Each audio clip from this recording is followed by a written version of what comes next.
Paz do Senhor, os irmãos, bom dia. Amém, glória a Deus, não?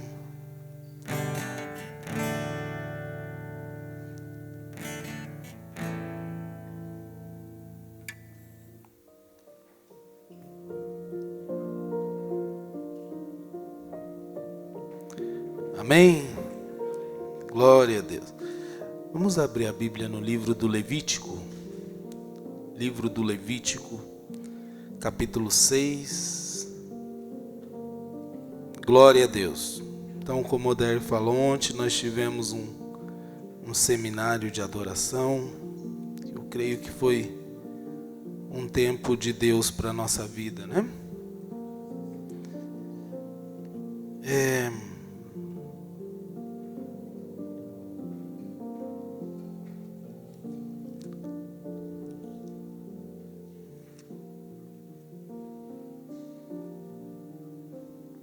Você consegue colocar aquele outro que eu te enviei? Obrigado. Levítico capítulo 6, versículo 12 e 13.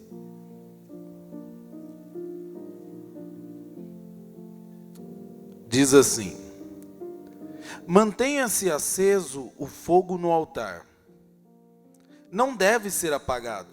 Toda manhã o sacerdote acrescentará lenha, arrumará o holocausto sobre o fogo e queimará sobre ele a gordura das ofertas de comunhão. Mantenha-se o fogo continuamente aceso no altar. Não deve ser apagado. Agora você vai um pouquinho mais à frente. Levítico 10,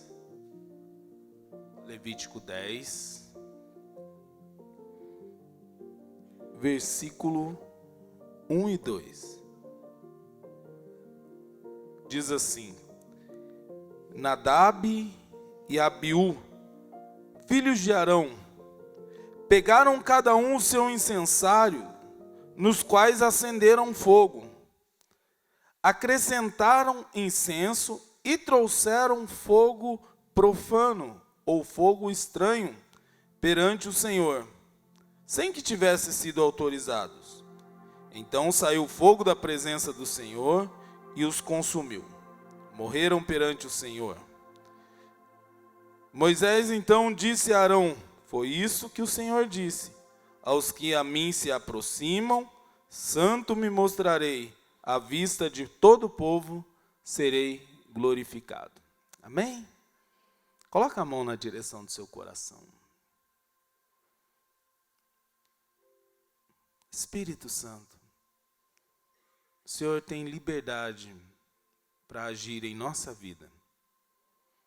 O Senhor tem liberdade para falar conosco. O Senhor tem liberdade para nos convencer, para nos confrontar, para colocar as coisas no lugar em nosso coração. Nós te damos liberdade, ó amado Espírito Santo, para agir em nós e através de nós. Fala conosco, ou continua falando conosco. Nos instrui, nos alimenta, nos sacia nessa manhã. Que cada coração perceba a tua presença. Que cada um de nós possa ser tocado pelo Senhor nas áreas que necessitamos. Muito mais do que nas áreas que viemos buscar, pelas coisas que viemos buscar, muito mais do que para isso. Que o Senhor nos responda sobre o que necessitamos, o que é vital para nós, o que é necessário para vivermos em Ti, diante do Senhor, para vivermos. Que o Senhor venha ao nosso encontro com a Tua santa e bendita palavra, em nome de Jesus. Amém.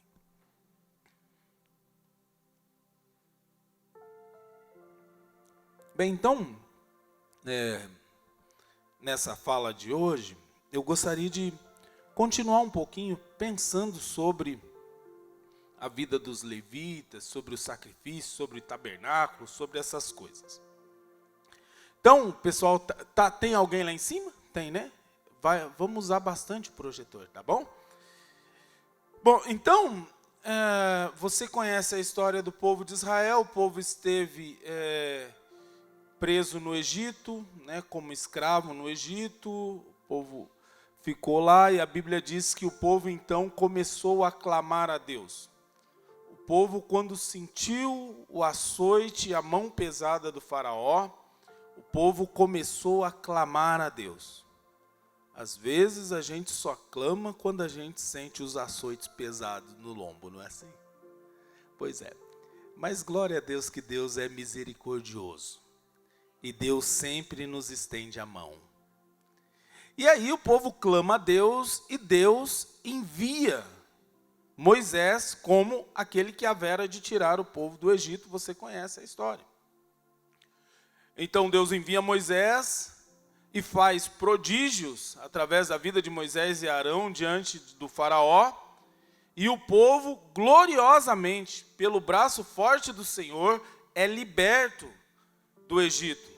Eles saem do Egito a caminho da terra, então, que o Senhor os havia prometido. Quando o povo sai do Egito, atravessa o mar, então Deus chama Moisés para conversar. Deus diz: Moisés, vem aqui em cima. Chama Moisés para subir a montanha e diz: olha, eu quero falar com você, eu quero te dar as coordenadas de como é que vai ser essa caminhada, de como é que vocês vão caminhar. Eu quero instruir vocês para o caminho que vocês devem andar. Eu quero direcionar vocês.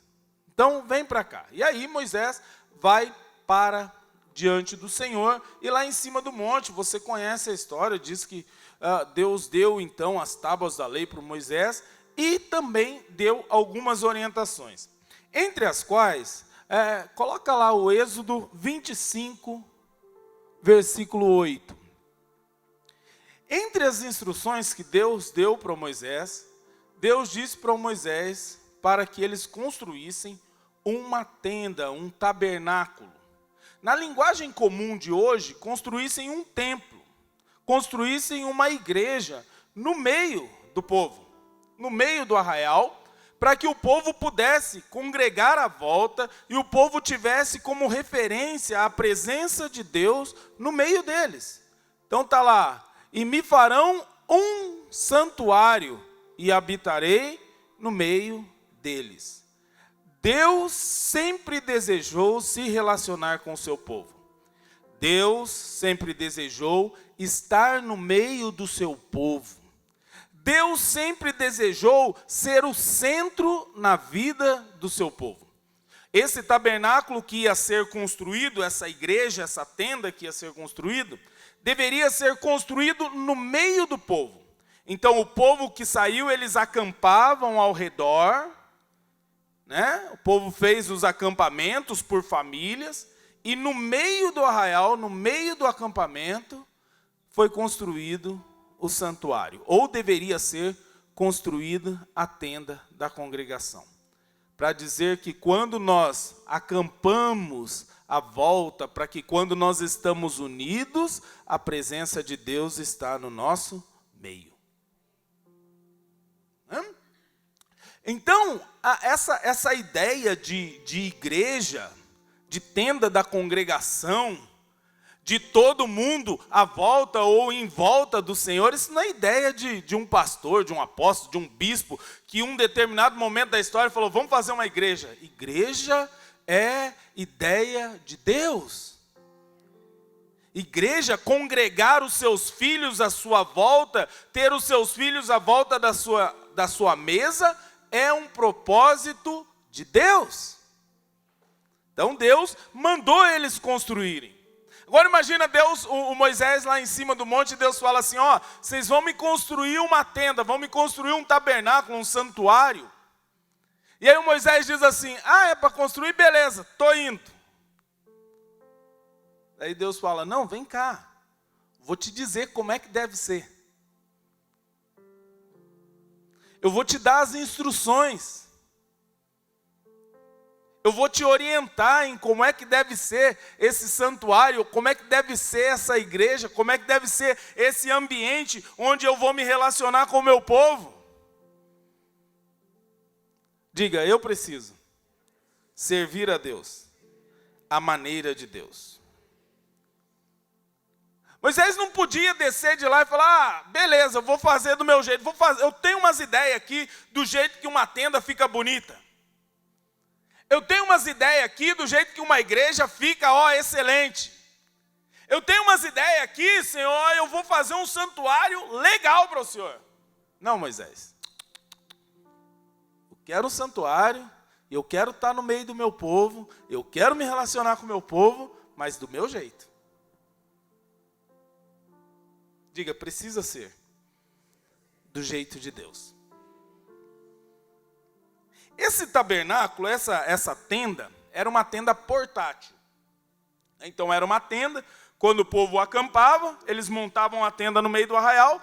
Quando o povo ia caminhar, eles desmontavam aquela tenda e levavam de novo. Então isso quer dizer que a igreja, nós, somos peregrinos nessa terra.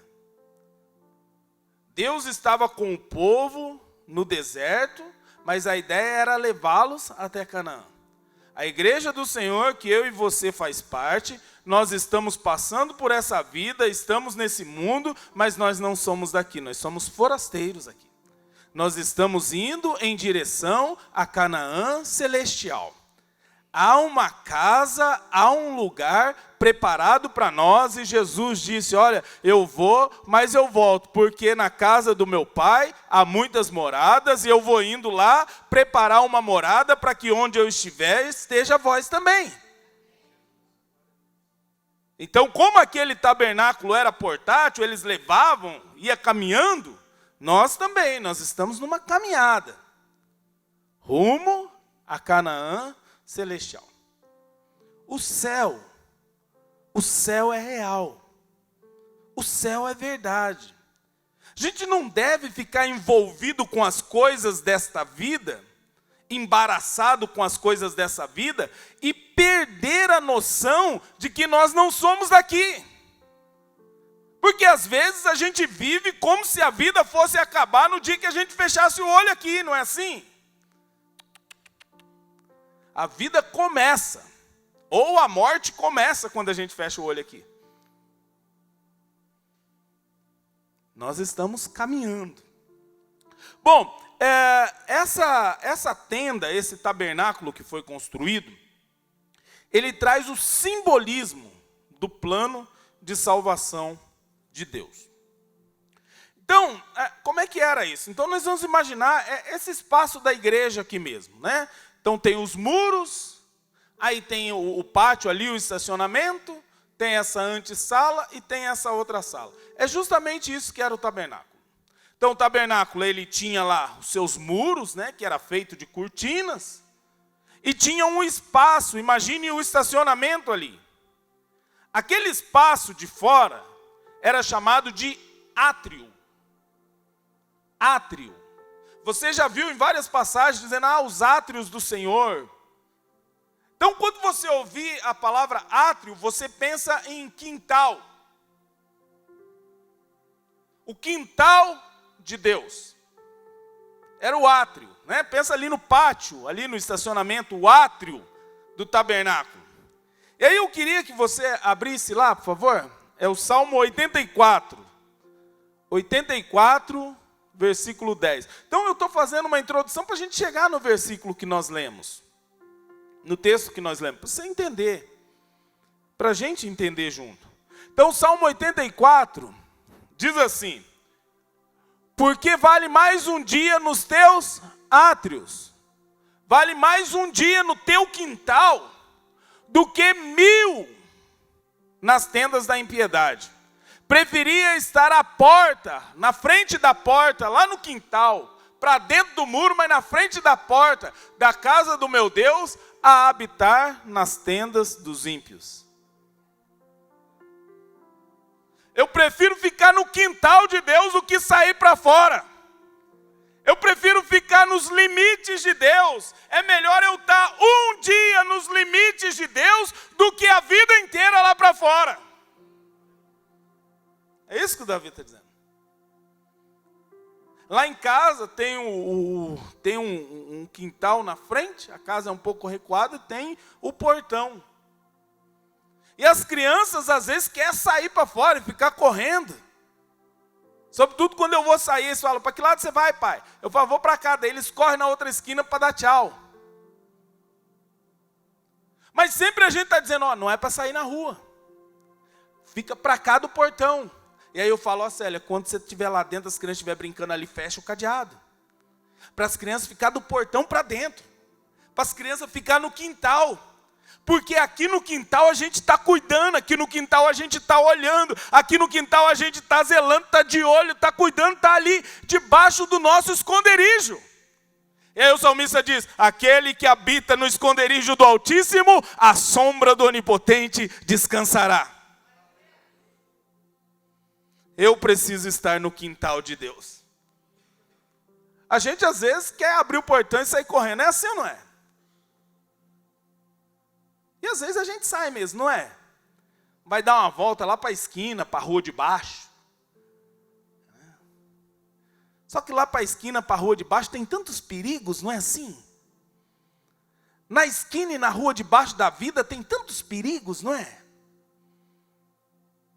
Pode acontecer tanta coisa com a gente, não é? Isso aqui não é para colocar medo, mas é para dizer o que tem aí fora. E aí o Davi está dizendo, eu prefiro ficar um dia só no quintal de Deus do que ficar a vida inteira aí para fora. Salmo 92. Tá compreensível? Estão comigo? Amém?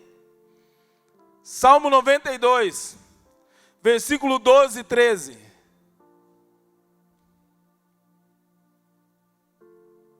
O justo florescerá como palmeira, crescerá como cedro do Líbano. Os que estão plantados na casa do Senhor florescerão nos átrios do nosso Deus. Diga, eu sou uma árvore plantada no quintal de Deus.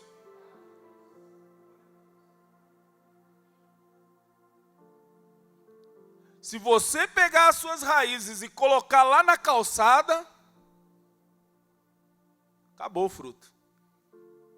Ah, mas está ali na frente, está ali pertinho. Pois é, mas é aqui dentro do quintal que corre aquelas águas que o Salmo 1 diz. Feliz o homem que medita na lei do Senhor, feliz o homem que ama a lei do Senhor e nela medita de dia e de noite. Esse será como a árvore plantada junto aos ribeiros, cujas folhas não caem, mas dão seu fruto no tempo certo. Essas águas que nutrem essa planta, elas correm no quintal de Deus. Que quando João viu lá no Apocalipse, ele diz, eu também vi um rio lá. E eu vi a árvore da vida plantada perto dele. Não é assim? Então, dentro do quintal de Deus tem tudo que a gente precisa. Dentro dos domínios de Deus tem tudo o que a gente precisa para viver e para frutificar na vida. Dentro do quintal de Deus, nos limites de Deus, tem tudo o que a gente necessita para viver as bênçãos de Deus e para ser uma bênção de Deus. Amém? Bom, então esse era o átrio. Quando você entrava no átrio, lá da tenda, de lá para cá, por exemplo, subindo, entrando no portão, você encontrava uma peça chamada altar do holocausto. Era onde eram feitos os sacrifícios, colocavam lá os sacrifícios por expiação, colocavam os animais lá e eles deveriam ser queimados. Então, essa primeira peça que tinha lá no átrio, ela traz o simbolismo da cruz de Jesus Cristo, onde o Cordeiro de Deus foi imolado para trazer a salvação e para livrar todo mundo dos seus pecados. E aí o João, ele diz assim, quando ele está pregando, ele fala assim, olha, vai vir um depois de mim, assim assado, e aí Jesus aparece na multidão e ele diz assim, eis aí o Cordeiro de Deus que tira o pecado do mundo. Então veja que lá na frente do átrio está o altar do holocausto, o lugar do sacrifício, onde era sacrificado o animal, e aqui dentro estava o Santo dos Santos, que a gente ouve falar nas canções e lê na Bíblia, onde tinha a Arca da Aliança e em cima tinha a presença de Deus. Um negócio chamado Shekinah. Então, para o camarada chegar aqui, ele tinha que passar lá pelo altar do holocausto. Não tinha um outro caminho, porque só tinha uma porta. Diga, o reino de Deus só tem uma porta.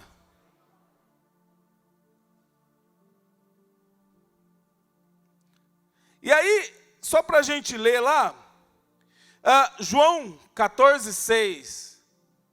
Hoje eu gostaria mesmo que a gente passasse pela Bíblia, não se incomode com isso. João 14:6.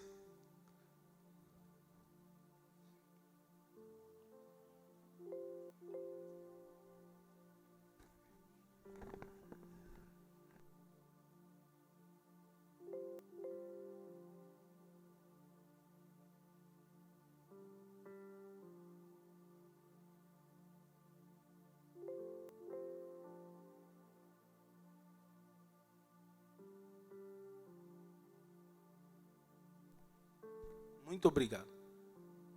Então, quem quiser chegar aqui na presença de Deus, precisava passar pelo altar do holocausto.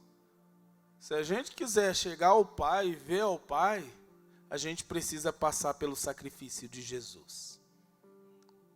Ninguém vai ao Pai se não for por mim, disse Jesus. Ele é o caminho. Existem muitos caminhos que nos levam a Jesus. O camarada vai para Jesus por muitos caminhos. E aí você ouve muito dizer, uns vão pela dor, outros vão pelo amor. Cada um tem uma história, viveu uma história para chegar ao conhecimento da salvação, ao conhecimento do Evangelho de Jesus. Não é assim? Cada um tem um testemunho. Então são caminhos que nos trouxeram à cruz de Cristo. Mas chegando na cruz de Cristo, não tem um outro caminho por onde a gente deve caminhar, a não ser pelo próprio Cristo. Porque a Bíblia diz que Ele abriu em si um novo e vivo caminho para que a gente chegasse ao Pai. Jesus é o caminho. Jesus é o caminho. Se convença disso que Jesus é o caminho. Se você abrir os olhos para as realidades aí fora, são apresentados vários caminhos. Você tem que fazer assim, assim. Olha, se você quiser que a sua vida dê uma guinada, não sei o quê, então você faz assim, assim, assim. Eu quero lhe dizer que o caminho é Jesus. Você quer viver em bênção, então passa por Jesus, passa pela cruz de Cristo e caminha, porque ali na frente tem as bênçãos de Deus para a sua vida e para a minha vida.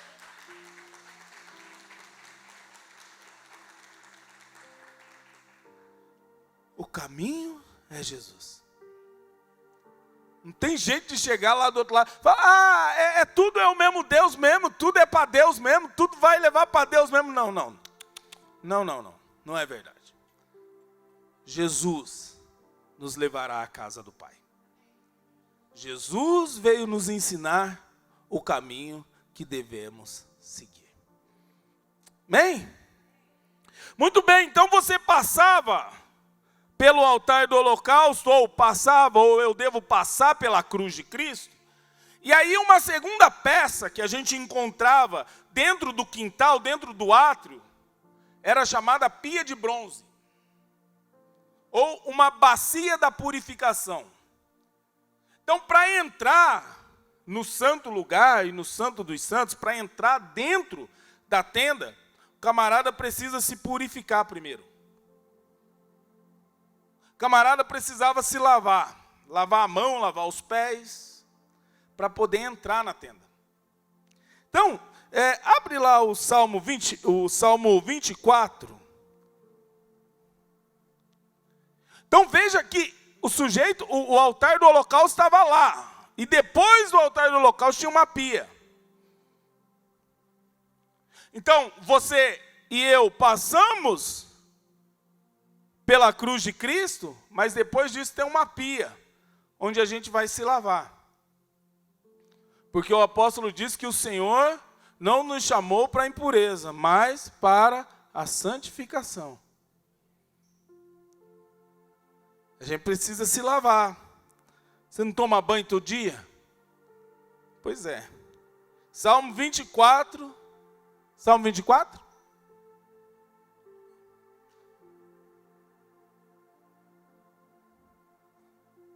Três e 4. Ah, tem que falar o versículo? Ah, desculpa lá. Salmo 24, 3 e 4. Olha só. Quem subirá ao monte do Senhor? Ou quem entrará no seu lugar santo? Quem vai entrar nessa tenda? O salmista falando, o canto do salmista. Aí ele vai dizer, aquele que é limpo de mãos e puro de coração. Fazendo menção de que para o sujeito entrar na tenda, ele precisava se lavar, ele precisava se purificar. E a gente também, na nossa caminhada, a gente passou pelo altar, passou pela cruz, e aí a gente precisa ir se purificando e se santificando. Ah, venha como está, pois é, mas aí o Espírito Santo vai te convencendo e a gente vai sendo purificado, vai sendo transformado pelo Senhor, vivendo de glória em glória. Não é assim? Pois é, mas aí, ó, então agora eu vou pedir assim, para abrir aqui no telão, o João 17, versículo 17.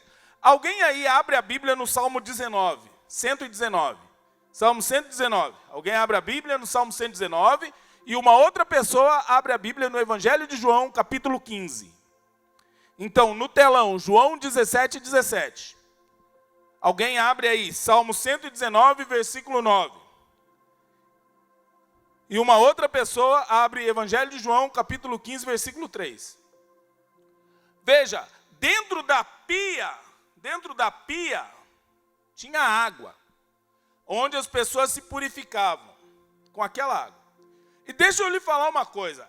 Essa pia de bronze, o material que fizeram ela era de espelho. Entre os materiais que fizeram essa pia, está escrito lá, e você lê Êxodo, lê Números, lê Levíticos. Entre os materiais que tinha lá nessa pia de bronze, era espelhos das mulheres, usaram para fazer. O que eu entendo isso, é que quando o camarada chegava para se lavar, ele não pensava que ele estava lavando o pecado dos outros. Ele chegava, quem ele via ali, o reflexo que ele via ali era ele mesmo. É eu que preciso ser purificado, não estou pregando para você que você que tem, é eu. E aí se você recebe essa palavra, você diz, tenha misericórdia de mim também. Não tem jeito de eu me purificar por você, ou de você por mim. É eu que tenho que ir lá e reconhecer que eu preciso ser lavado, que eu preciso ser remido, que eu preciso ser purificado. Amém? Agora presta atenção, vamos lá. Quem que está com o Salmo 119? 119, 9.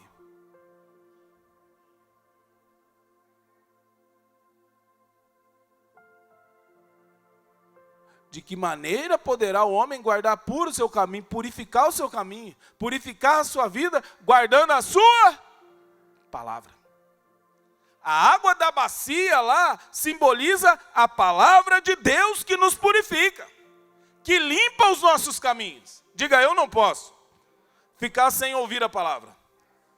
Eu não posso ficar sem meditar a palavra.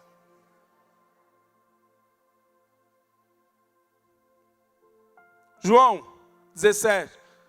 Santifica-os, Jesus orando. Santifica-os na tua verdade. A tua palavra é a verdade. Passa lá. assim como tu me enviaste ao mundo, eu os enviei ao mundo. Próximo. E por eles me santifico a mim mesmo, para que também eles sejam santificados na verdade. A tua palavra é a verdade. E eles vão ser santificados na verdade. Qual verdade? A minha verdade? A sua verdade? A palavra de Deus. Palavra de Deus.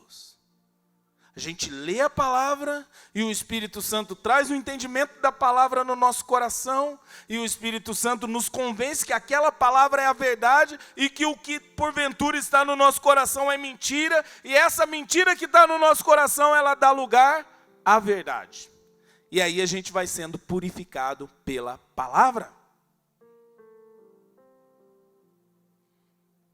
João 15, versículo 3.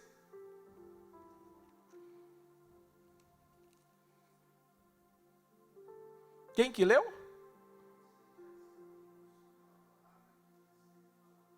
Jesus dizendo para os seus discípulos: vocês estão limpos pela palavra que eu tenho falado. Então, o que significa que aquela pia está na entrada do santuário? Que a gente tem que constantemente a palavra e ser purificado por ela. Que a gente precisa da palavra para ser limpos. Existe um movimento crescente hoje, que são os desigrejados. E aqui eu não quero fazer uma crítica forte, porque eu entendo que uma boa parte desse pessoal é machucado. Foi machucado, foi ferido, e quem sabe é responsabilidade nossa que muitos saíram. Quem sabe seja. Todavia, preciso deixar o alerta. Eu já estive muito tempo sem congregar também. Já fiquei, não vou mais. Já estive. Mas deixa eu deixar um alerta. Nós precisamos nos assentar à mesa da palavra. Não tem jeito, meu irmão. Não tem jeito. Então procura outro lugar para você congregar, uma outra mesa para você sentar, mas não se aparta da lei do Senhor, não se aparta da palavra de Deus, que é vida para a sua vida. Eu preciso sentar e partilhar desse pão da palavra, dessa água da palavra, ser banhado por ela. Amém? É a pia que tinha lá na entrada do santuário. Conhecereis a verdade e cuideis ter nela a vida eterna. Conhecereis a verdade e a verdade vos libertará. Então, isso aí você está ouvindo aos montes por aí. Conhecereis a verdade vos libertará. Mas a verdade que ele está falando lá é isso aqui, ó.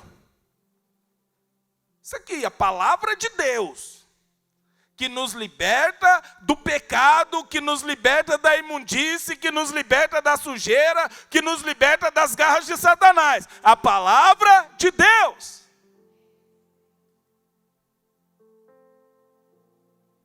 Muito bem. Então, quando você passava lá, passou, diga, eu preciso passar pela cruz. Diga, eu preciso me lavar na palavra. E aí, o camarada entrava num segundo espaço que chamava o santo lugar. Aí você imagina esse hall de entrada aqui, esse espaço ali. O santo lugar. Então veja que aqui, o tabernáculo era um simbolismo, tudo sombra do plano de salvação. Em todo o tabernáculo você vê simbolismos da obra de Jesus. Aliás, quando a gente lê a Bíblia, a gente deve ter Jesus como centro. Tudo aponta para Jesus. Então, quando você entrava ali no santo, no lugar santo, então você entrava num lugar coberto. Lá fora se sacrificavam animais. E agora aqui dentro não, aqui dentro era um lugar coberto e a história era outra. Para simbolizar que agora nós não estamos mais sobre o pecado ou sobre a lei, mas agora nós nos encontramos debaixo da graça de Deus. Passei pela cruz e agora eu não estou mais sob a lei, mas eu estou debaixo da graça de Deus. Amém? Então, quando nós entrávamos do lado direito, imagina você entrando, do seu lado direito você encontrar uma mesa, pensa numa mesa igual essa aqui, ó, né? Mais ou menos, só para você entender, que chamava da mesa da proposição dos pães. Nessa mesa, eles traziam 12 pães e colocavam sobre essa mesa. Cada pão desse simbolizando uma das famílias de Israel. Você sabe que Israel teve 12 filhos, que a gente chama das 12 tribos, não é assim? Então cada um desses pães simbolizava uma dessas famílias, que eram trazidos diante do Senhor na mesa da proposição dos pães. Quando você vem diante do Senhor, você não vem sozinho. Você vem representando toda a sua família.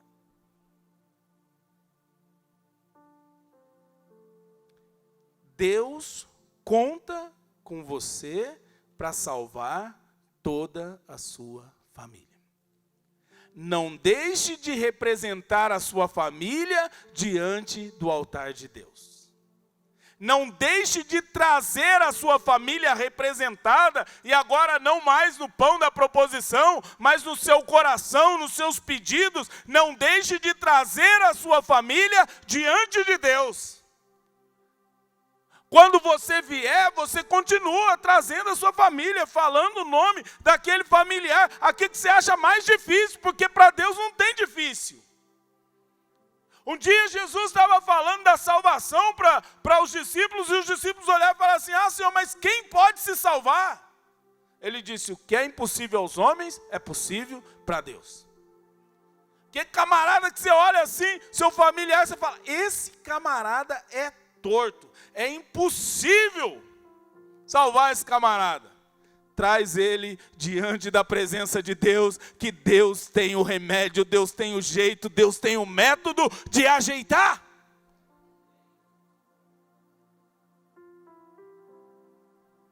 Então, os sacerdotes traziam os 12 pães, representando cada família diante de Deus. Coloca a mão no seu coração, na direção do seu coração. Ora por alguém da sua família agora. Lembra de alguém aí. Lembra de alguém. Lembra de alguém. E apresenta a Deus. Coloca na mesa da presença esse seu familiar. Coloca. Você mesmo. Fala, Senhor, fala o nome da pessoa. Fala: Senhor, eu coloco diante do Senhor essa pessoa agora.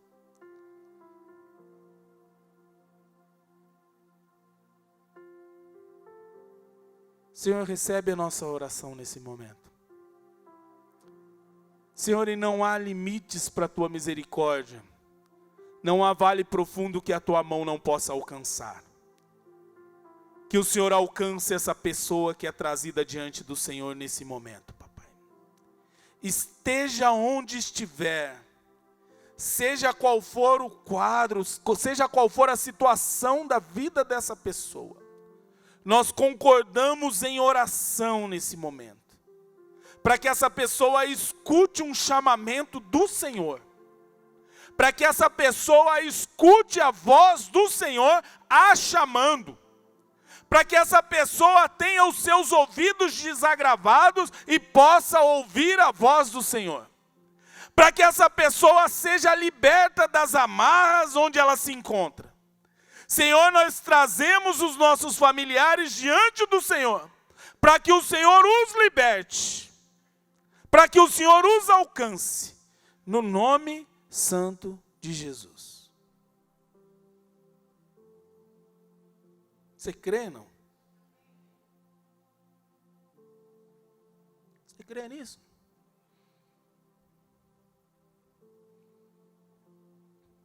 Nunca deixe de trazer a sua família diante do altar de Deus. Não desista dos seus familiares. Não desista dos seus familiares. Não se contente com o céu quando você percebe que a sua família está indo para o inferno.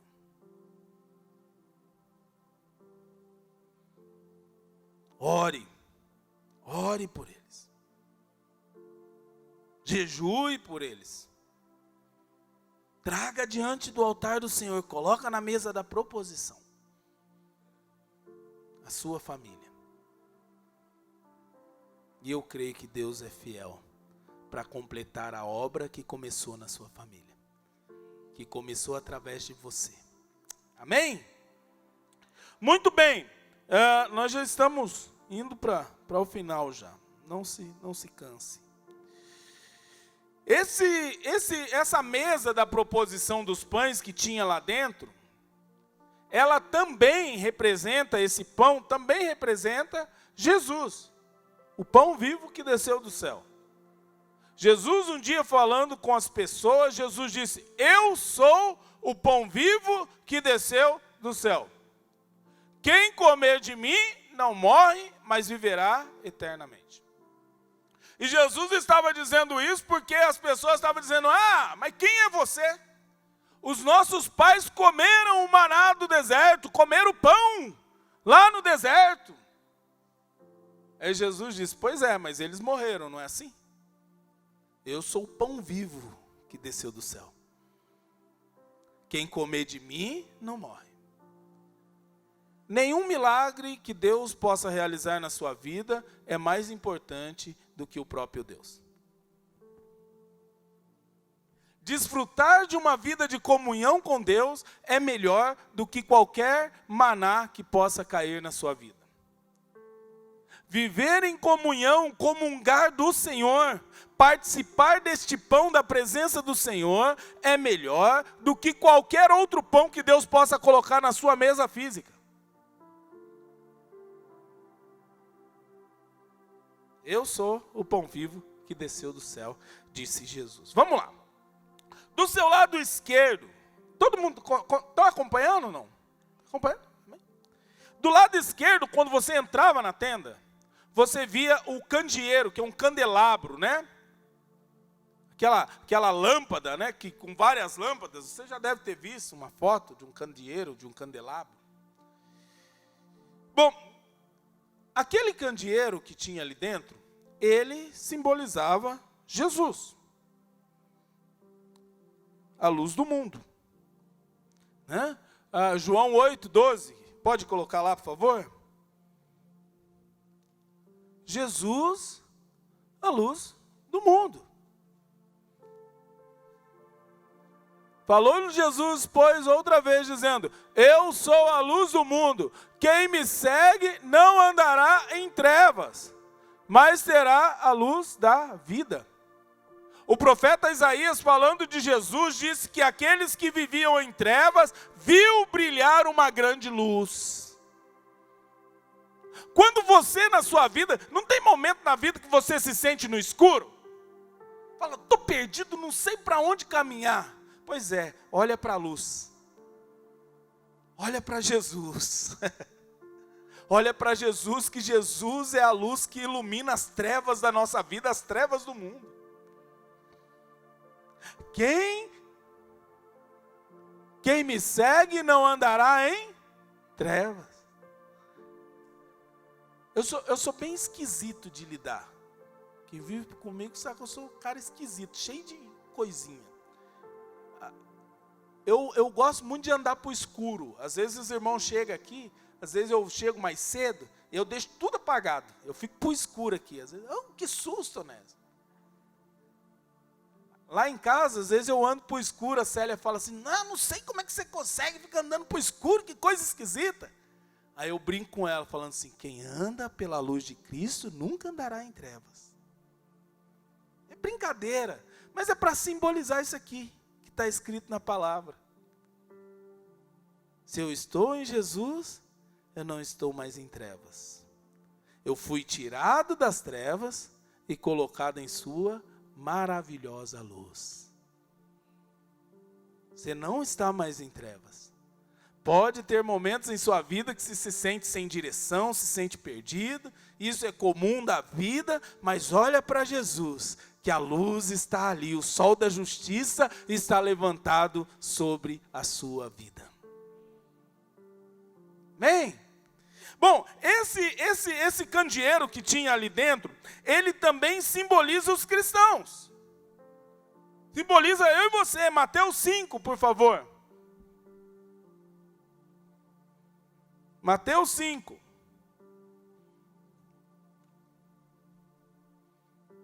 Mateus 5, 13 e 16. Mateus 5, 13, do 13 ao 16. Diz assim, vós sois o sal da terra. Eu conheci um pastor que ele dizia assim, Jesus falou para vocês ser o sal, não falou para vocês ser uma pedra de sal no prato dos outros. Só para temperar, né? Tem gente que é uma pedra de sal, né? O cara quer que o outro engula o evangelho de qualquer jeito. Não é assim. Vocês são sal, vocês dão um tempero. O cara diz, que comida boa. Quero mais dessa comida. Assim? Não é uma pedra de sal. Mas vamos lá. Se o sal se tornar insípido, com que se há de salgar? Para nada mais pressa, senão para lançar fora e ser pisado pelos homens. Próximo. Vós sois a luz do mundo. E aqui Jesus está dizendo, vocês são a luz do mundo. Veja, aquele candeeiro, ele era assim. Ele tinha uma lâmpada central. E aí ele tinha as outras lâmpadas que você vê, elas estão ligadas a essa do centro. Os braços desse candeeiro. Então, Jesus no centro é a nossa luz. E aí Jesus diz assim, eu sou a videira verdadeira e vocês são os... Então nós somos a luz do mundo na medida em que estamos ligados em Jesus. Não é eu sou uma estrela, eu sou a estrela do mundo. Não é isso. É porque eu estou ligado em Jesus, a luz que há em Jesus está em mim, e por isso também eu sou a luz do mundo. E eu levo a luz de Jesus ao mundo. Eu levo a luz de Jesus ao mundo. Veja bem que esse candeeiro também, ele era abastecido por óleo. Então ele é vazado, e aí os sacerdotes vinham e colocavam o azeite dentro das lâmpadas e acendiam o fogo. Não é isso? Diga, eu preciso ter azeite. Diga, eu preciso estar aberto ao agir do Espírito Santo. A igreja do Senhor caminha pela palavra e pelo mover do Espírito Santo. Pela ação do Espírito Santo. É o Espírito Santo que faz em nós, que realiza, que nos capacita. É esse Espírito Santo. Agora perceba que o óleo vai dentro das lâmpadas. E aí depois acende o fogo e as pessoas veem o fogo. Mas não vê o óleo, não é isso? Porque todo o avivamento começa de dentro para fora. O avivamento não começa... aqui fora, não. O avivamento começa lá dentro. É o Senhor que limpa ali o lugar de colocar o azeite, tira toda a borra, toda a sujeira, e aí coloca óleo novo e fogo novo. O avivamento começa lá de dentro.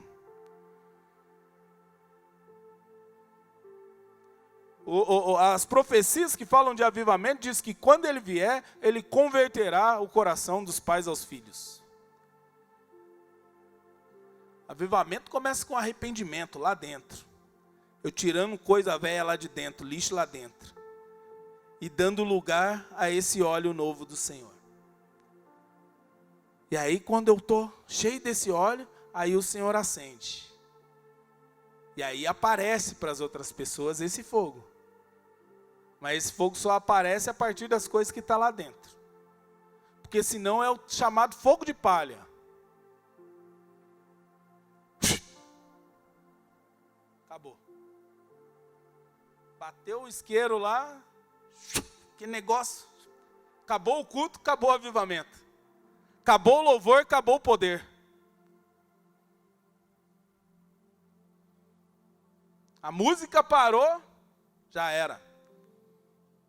De dentro para fora. Por isso que a gente precisa da palavra. Por isso que a gente precisa da ação do Espírito Santo na nossa vida. Amém? Já estou terminando. Aí, quando você entrava do lado direito você encontrava a mesa dos pães, do lado esquerdo você encontrava o candeeiro, e na frente, você encontrava o altar do incenso.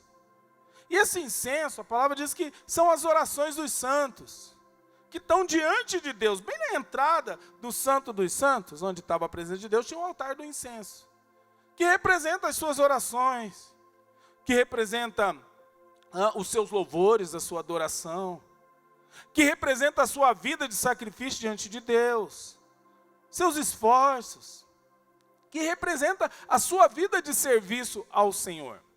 Então, esse texto que nós lemos lá,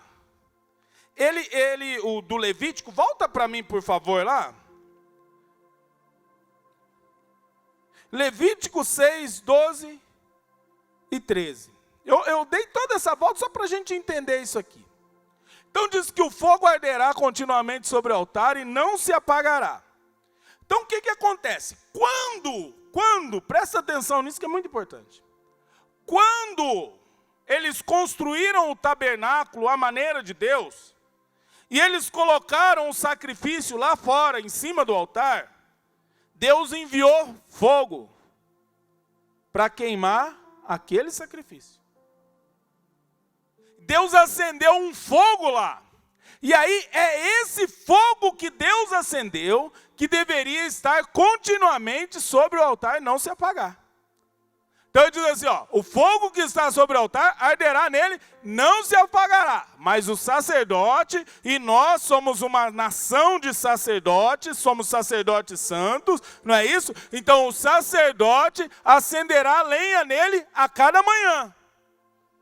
Então o sacerdote vai colocar lenha lá, mas o fogo é o fogo de Deus. É o fogo que Deus mandou. Então você coloca o seu incenso, coloca a sua lenha, a sua vida, coloca a sua oração, coloca o seu louvor, mas o fogo é de Deus. Deus não precisa da nossa ajuda para nada. É o fogo de Deus que vem sobre a lenha. Então, pode passar o versículo. E sobre ele porá, o fogo arderá continuamente sobre o altar, e não se apagará. O fogo que Deus mandou, naquele altar. Então o que acontece?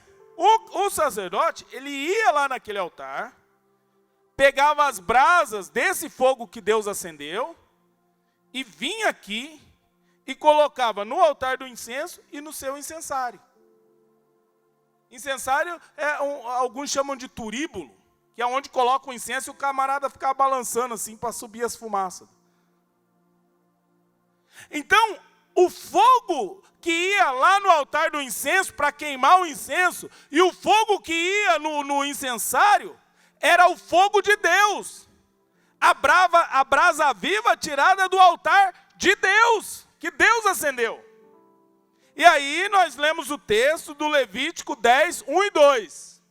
Levítico 10, 1 e 2.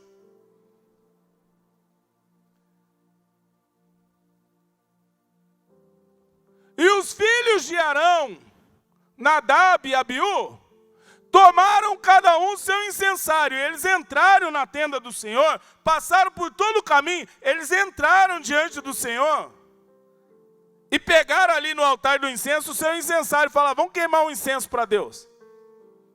Vamos oferecer algo para Deus. Vamos oferecer as nossas canções para Deus. Vamos oferecer a nossa oração para Deus, o nosso sacrifício para Deus. Vamos oferecer a nossa vida para Deus. E aí, ofereceram fogo estranho. Não sei se vocês ficaram com preguiça de ir buscar as brasas lá e colocar aqui. Não sei se vocês ficaram com preguiça de buscar o fogo de Deus. O fato é que, quem sabe, o cara colocou a mão no bolso e falou: tem um binga aqui, tem um isqueiro aqui. E acendeu. Só que aí Deus não aceitou.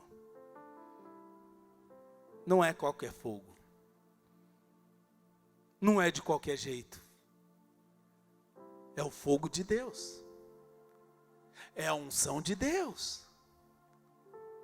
É o mover de Deus. E aí a gente não pode ter preguiça de ir a Deus, ir ao altar de Deus para buscar esse fogo, para colocar no nosso incensário, para colocar no nosso coração, para colocar no nosso ministério. Porque senão a gente começa a agir na força do nosso braço. A gente quer acender o fogo de Deus com o nosso isqueiro, mas aí Deus não recebe. Porque Deus recebe primeiro o que oferta e depois a sua oferta. A respeito de Caim e Abel, a Bíblia diz que recebeu o Senhor Abel e sua oferta, mas não se agradou de Caim e da sua oferta. Então não é de qualquer jeito. Eu entrego para o Senhor de qualquer jeito. A minha vida, a minha espiritualidade é de qualquer jeito. A hora que der certo, a hora que der certo eu vou. A hora que der certo eu ouço a palavra. A hora que der certo eu canto. A hora que der certo eu oro. A hora que der certo eu participo das atividades. Vamos levando. Deus entende que a vida da gente é corrida.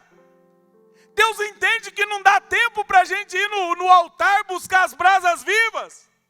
Então a gente vai entregando qualquer sacrifício. A gente vai querendo entregar qualquer fogo. E às vezes a gente se vê morto espiritualmente, caído, sem vigor, sem força, porque a gente quer acender fogo com o nosso isqueiro. Porque a gente quer servir a Deus do nosso jeito.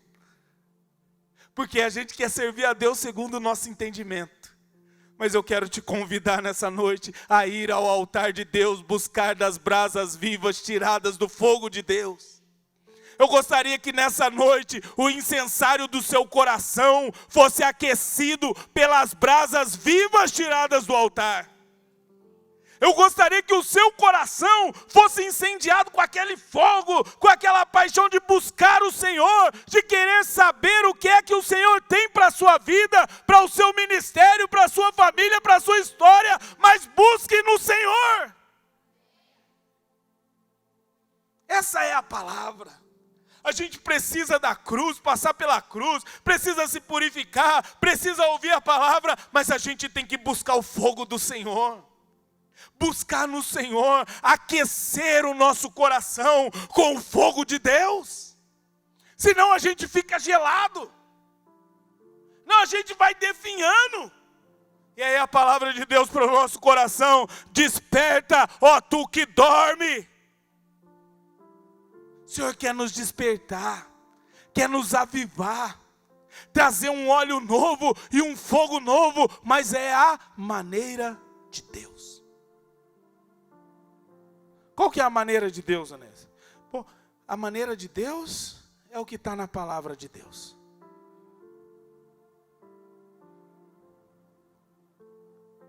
Os que congregam nessa igreja, a maneira de Deus é a visão que o Senhor tem revelado à igreja que fazemos parte.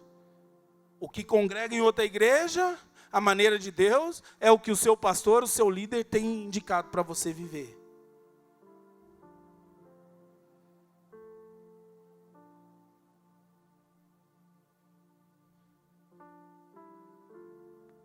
Amém? Vamos ficar em pé?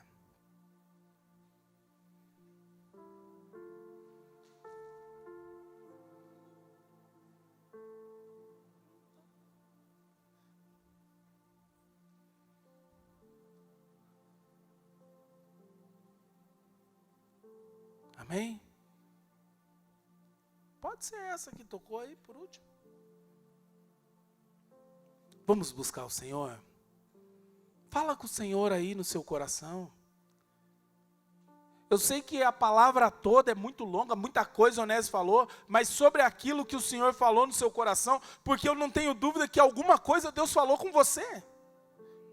Todas aquelas pessoas que estavam lá no dia da multiplicação do pão foi alimentada, todos eles comeram. E quando a gente vem na igreja, uma palavra alimenta todo mundo à sua maneira. Então naquilo que Deus falou com você, eu gostaria que você começasse a orar. E você dissesse ao Senhor: Senhor, eu quero do teu fogo. Eu quero servir o Senhor à tua maneira. Eu quero obedecer às diretrizes que o Senhor tem dado para a minha vida. Eu quero obedecer o que o Senhor tem falado ao meu coração. Quero servir à tua maneira. Comece a orar, comece a falar com o Senhor. Você. Encha o seu coração com as brasas vivas do altar. Eu não vou parar, gastarei minha vida, ouvir o meu Senhor, ouvir o meu Senhor, bater na porta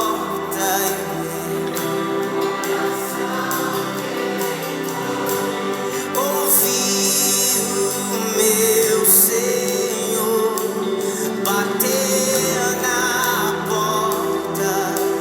Vamos cantar isso juntos? Eu não vou parar,